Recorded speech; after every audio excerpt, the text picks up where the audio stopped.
তুমি কি কখনো ভেবেছো কেন কেউ প্রতিদিন নাম জপ করেও কাঁদে? কেন ভক্তের জীবনেও রোগ আসে, অপমান আসে, একাকিত্ব আসে?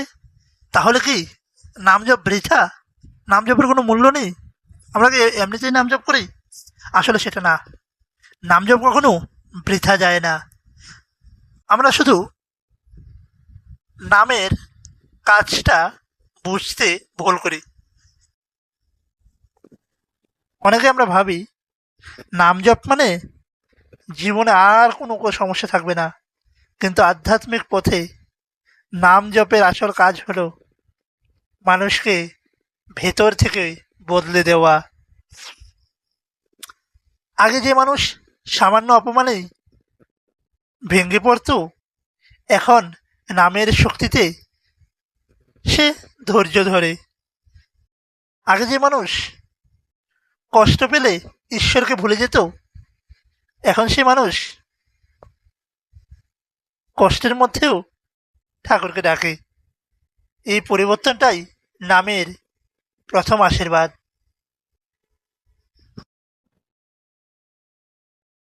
এই পৃথিবী কর্মের জগৎ। এখানে প্রত্যেক কাজের ফল আছে।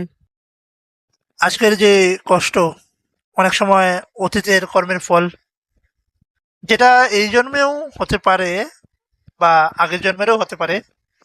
নাম জপ সেই ফলকে মুছে দিতে নয়, বরং অনেক সময় সহ্য করার শক্তি দিতে আসে।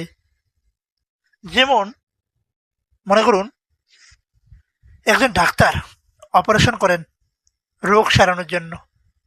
অপারেশনের সময় অনেক ব্যথা হয়, অতিরিক্ত ব্যথা। কিন্তু সেই ব্যথাই রোগ মুক্তির পথ, রোগ থেকে মুক্ত হওয়ার পথ সেই ব্যথাটাই। তেমনি অনেক কষ্ট আত্মাকে শুদ্ধ করার জন্য আসে।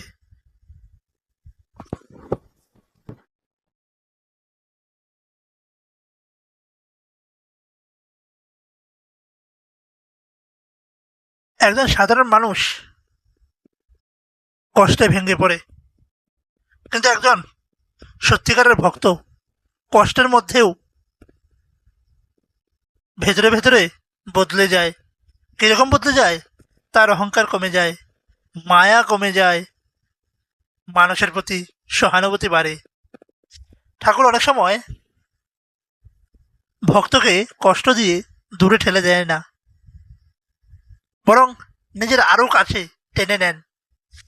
কারণ মানুষ যখন মানুষ সুখে থাকে, প্রায়ই মানুষ ঈশ্বরকে ভুলে যায়। কিন্তু দুঃখের সময় মন থেকে সত্যিকারের ডাকটা আসে ঈশ্বরের প্রতি। তাই তো অনেকে বলেন, আমি তো অনেক দিন ধরে নাম জপ করছি, কিছুই ফল পেলাম না।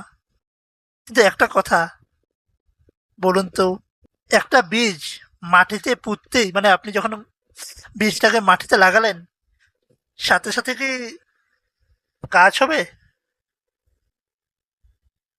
বলুন, হবে না তো। প্রথমে মাটি ফাটে না, বাইরে থেকে কিছুই দেখা যায় না, কিন্তু ভেতরে ভেতরে শিকড় তৈরি হয়। নাম জপও ঠিক তেমনি। আজ যে নাম করছো, হয়তো তার ফল তুমি কয়েক মাস পরে বুঝবে। হয়তো একটা বড় বিপদ থেকে বেঁচে যাবে, কিন্তু তুমি বুঝতেই পারবে না। নামের কাজ সবসময় চোখে দেখা যায় না, অনেক কাজ ভেতরে ভেতরে হয়ে যায়। তাই নাম জপ করে যাও।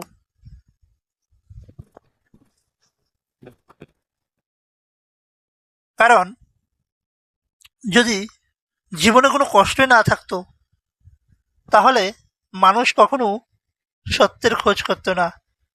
কষ্ট মানুষকে ভাঙে, আর সে ভাঙনের মধ্য দিয়েই অনেক সময় আত্মার জাগরণ হয়, আত্মার জাগরণ হয়। এটা না বুঝলে আপনারা আমি এখানে লিখে দিচ্ছি, সেটা পড়ে নেবেন। স্বামীদের, সাধুদের, মহাপুরুষদের জীবন দেখো, তাদের জীবনেও কত কষ্ট ছিল, তবুও তারা নাম ছাড়েননি। তুমি হয়তো আজ একটু কষ্টে আছো, মনে হচ্ছে ঠাকুর তোমার কথা শুনছেন না, কিন্তু বিশ্বাস করো, যে মানুষ সত্যি হৃদয় দিয়ে নাম জপ করে সে কখনো একা থাকে না। হয়তো সব সমস্যা সঙ্গে সঙ্গে দূরে হবে না, কিন্তু ভেতরে এমন একটা শক্তি জন্মাবে যেটা তোমাকে অন্ধকারের মধ্যেও বাঁচিয়ে রাখবে। তাই কষ্ট এলে নাম ছেড়ে দিও না, বরং আরো বেশি করে না ডাকো ঠাকুরকে, ঈশ্বরকে ডাকো। কারণ অনেক সময় যখন মানুষ ভাবে ঠাকুর দূরে চলে গেছেন, ঠিক তখনই ঠাকুর সবচেয়ে কাছে থাকেন।